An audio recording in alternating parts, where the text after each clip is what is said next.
Hello dear friends, Patrick Peace here again. This is part 2, video number 2, covering chapters 8 to 12 of this book by Peter Strzok called Compromise, Counterintelligence, and the Threat of Donald J. Trump. I apologize in advance if I'm going to have my head down, because I'm just going to go through quickly and pull out the highlights, the notes that I took on these four chapters. Chapter 8 called Constantly Awake. He's kept awake at night because of his concern for his country. In this chapter he talks about the Steele dossier, the Steele information, S-T-E-E, Christopher Steele. And he's talking about trying to get a warrant for Carter Page. It's a soap opera. This FBI Washington, D.C. soap opera. And he says that this Steele's information was a confusing mess, he says on page 144. 145, he says, at the same time, many other pieces of Steele's information, most of them in fact, were devilishly hard to either prove or refute. And this is a common theme, it seems, that he mentions on 145. They don't know truth from fiction. So he says on the same page, from the beginning, therefore, we knew that Steele's report had been intended for use against a political candidate. So he says he doesn't know if it's true or false, but he knows that it was. And on page 147, and some of his information did ultimately prove false. The best information sometimes comes from devils wrapped in lies and half-truths. So this is what he's dealing with on a daily basis, lies and half-truths. Gossip, slander, libel, truth, fiction, up, down. And this is what the whole book is basically revolved around. This soap opera of lies and deception, and who said what and who said this.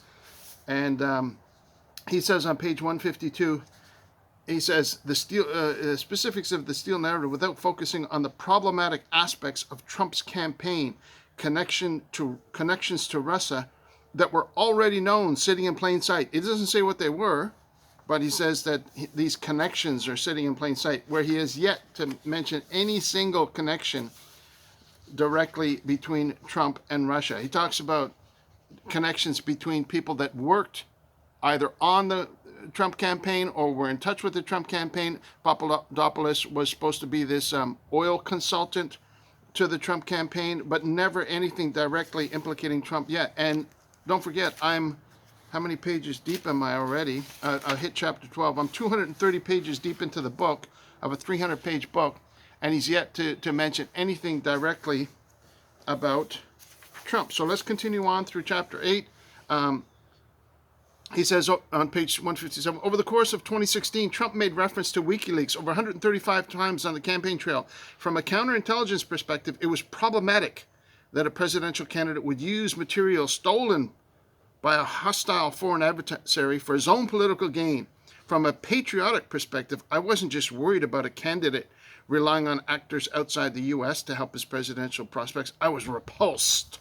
Another example of his repulsion towards Trump. And he says that on the next page,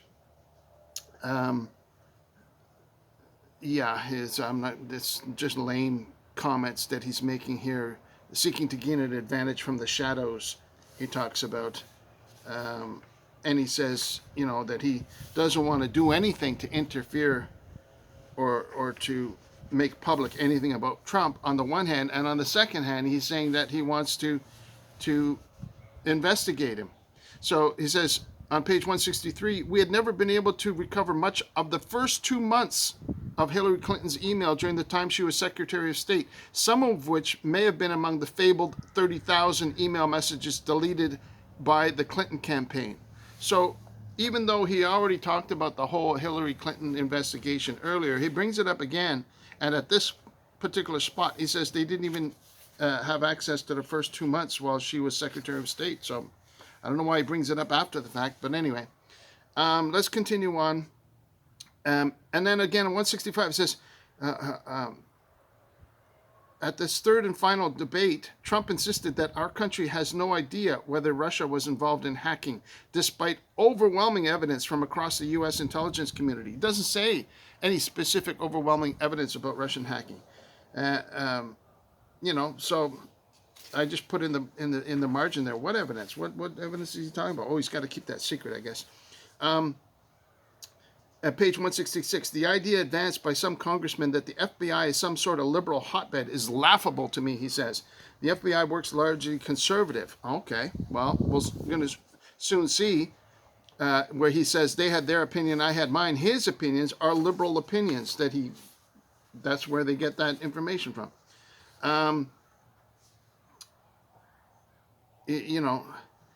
Again, at page 168, the only thing he mentions here, Trump's attorney Michael Cohen had been actively pursuing a deal to build a Trump Tower in Moscow. That's the only thing that he's come up with where he directly mentions something about Trump, that his attorney, Michael Cohen, had talked about building a Trump Tower in Moscow. What a horrific thing that is. My goodness. Drama. It talks about disposing of evidence on 169. He doesn't even back that up with anything. What disposing of evidence? Maybe he's referring to Hillary Clinton? I don't know. So let's continue on. That's chapter 8. That was chapter 9. Let's move on to chapter 10. He says, Wednesday, November 9th, 2016, the day after Trump's election victory. The day after Trump's election victory, I was in a foul mood, he says. Well, we know why, right? He hates Trump. We're now all this U.S. strategic interest, now it may be in the hands of some people we suspected of clandestine relationships with Russia. So he's still suspected, have no evidence that he's presented so far in the book. And then the incoming administration might contain people who were compromised by or colluding with Russia. It was buffeting me, he says. It was bothering him. And he says half the country was in ecstatic celebration that their iconoclastic candidate had defied all expectations and won. The other half, like himself, was stunned that this narcissistic, crass television personality would soon lead the free world. My personal values and my privileged professional insight into Trump's campaign put me squarely in this second group, right? He was stunned that this narcissistic, crass television. This is why they don't like Trump, because they don't like his personality. Another contributing factor. We talked about the contributing factors of Trump derangement syndrome. The first contributing factor that we looked at was this substitute morality, that they feel their morality is better. Second, they just don't like his personality. They think he's too narcissistic and crass. He calls it crass, C-R-A-S-S. And then on the next page, he says he's worried, would they honor decades of past practice and let our work continue unmolested? Right? He's worried that Trump is going to molest the FBI. And so he's scared for his job. And this is the third contributing factor of Trump derangement syndrome, the fear of a meritocracy, right? They fear that they're going to be evaluated based on their skills and talents rather than on their appointment to their position through friendships or connections or whatever that might. And he says he only has one option: to try harder. He says on page 182, run harder. He says he's going to really try and run harder. He doesn't say what that means, but we can guess. He says, we weren't a secret cabal of deep state agents conspiring against Trump. Of course not. He says, the argument that I or anyone in the FBI was out to get Trump, he puts get in quotes, is ludicrous. But based on what he just said previously, he's talking about how he thinks he's a crass personality, a narcissist. He's so upset that he won the election. And now he's saying, oh, that's crazy that you would even think that I would, come on, man. He's talking out of both sides of his mouth at the same time. And he's mentioning again Russia's attacks on the 2016 election. So he's saying that Russia used social media to try and sway public opinion. All right. And so Obama, based on the information that the FBI drummed up, that certain individuals had contacted Russia about this, that, and the other thing, Obama got rid of 35 Russian intelligence officials, and then apparently a couple of American individuals, maybe Carter, Kislyak, or whoever they're in contact with, and General Flynn. General Flynn comes into the picture now on page 180s and 190s here. And General Flynn, you know, had an interview with the FBI where he denied having any discussions with Carter or with any Russian contacts or anything like that. And again, he mentions the Trump Tower, Moscow, on page 195. That's all he's repeated over and over again in this book. His accusation against Trump is dealing with the Trump Tower, Moscow. He keeps bringing that up. And this could have been potential compromise, he uses the Russian word, I guess, a danger, that Trump alone posed a clear and urgent risk to the entire country because somebody from his staff was considering making a hotel in Moscow. That's his big bugaboo, right? And he even goes so far. I mean, think about this. This guy with absolutely nothing on the go so far in the book, he even goes so far as to say maybe maybe Trump was secretly an agent of Russia. In fact, I thought it was likely they weren't, right? It's not believed all the most powerful but true version that Trump being seen. He even said, maybe he's a Manchurian candidate. Maybe he's totally controlled by Russia. Like, the wildest speculation that he makes with absolutely no reinforcing evidence at all. And he just goes on and on about Michael Flynn. Michael Flynn this, Michael Flynn that. And he talks about the interview that he had with him. Then he goes back to the Situation Room. And this is interesting here on page 207. He tips his hand about his liberal views, of course, and his progressive views. And when he goes to meet General Michael Flynn, he says, he spotted us almost as soon as we spotted him, and we stood up to greet him. He was expecting us, of course, but in dress and haircut and demeanor, not to mention race and gender, unfortunately, most FBI agents look alike. So he said, why did he have to bring that up and let the reader know, just to let the reader know, oh, by the way, I'm progressive. I believe in affirmative action because, he says, not to mention race and gender. He could have left it at that. But he says, no, not to mention race and gender. Unfortunately, it's too bad that the FBI is made up mostly of crew-cut haired white males, is what he's saying. He's saying, oh, that's just such a shame.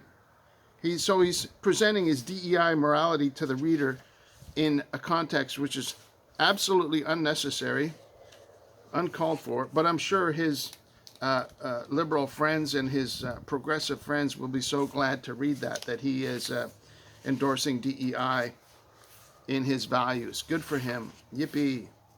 Thanks for letting us know what we could have easily guessed, Peter. But anyway, let's continue on, and then Michael Flynn ends up having to resign because it's revealed that he wasn't being honest to the FBI and he was lying here and lying there, or as he says, maybe just forgetting information.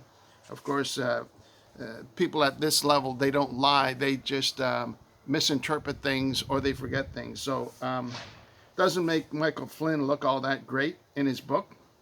I mean, he makes it, he's got tons more information against Michael Flynn than even a single sentence against Trump so far in the book. And like I said, I'm on page 200 and coming up on page 230. And then we end chapter 11 by saying that we find out that Trump just fired Comey, the head of the FBI. And so there's the soap opera is going to start all over again, chapter 12. I've only got, I think, 3 or 4 chapters left to go. I've got about 100 pages left to go. I'm still waiting for the shoe to drop to see what he has to say about Trump. And so far, all he's mentioned like half a dozen times was that somebody within his circle of influence had discussions saying that, hey, maybe it'd be cool to build a Trump Tower in Moscow. What do you think? Wow, that's really horrible, isn't it? Sorry I went on so long. I'm just regurgitating my notes. I don't know why I'm interested in a soap opera. I hope this filter, I used a different filter because on the last video you couldn't see the subtitle of the book. It just blanked it out totally. So now at least you can see the subtitle. Anyway, thank you so much for watching. God bless you. I pray you're able to spend time with people you love. It's getting cold here, only about 10 degrees Celsius today. Very, very chilly fall day. I got to have my jacket on. And wherever you are, I hope you're doing well. And again, I guess in retrospect, we can go in and look at these characters online and see where they're at today and what are they doing and what are they doing. Oh, by the way, Flynn also had a dinner and he sat beside Putin, got paid 45 grand to give a speech there, apparently. That's on record, I suppose. So, yeah, Flynn, it doesn't come across all that flattering in this expose, I guess, as you'd call it, of all this gossip, uninteresting gossip between people that are just infantile in their day-to-day activities, pretty much. Oh, he said that. He's lying. Oh, of course they're lying. All a bunch of freaking liars. That's who he hangs out with. That's the whole game, is lying and counter lying and one-upmanship. Ugh, it's disgusting. So I'm fed up, but I got to finish it. I started it. I got to finish the book. So thank you again for watching. God bless you. Spend time with people you love. Go out and touch grass, as they say. That's always good advice. We'll talk to you again real soon, okay? I'll try and do just maybe one more video on it. I may have to do two, but I think I can polish this off in the next few days or week or so. Thanks. We'll talk to you soon. Take care of yourself. Bye for now. Bye-bye.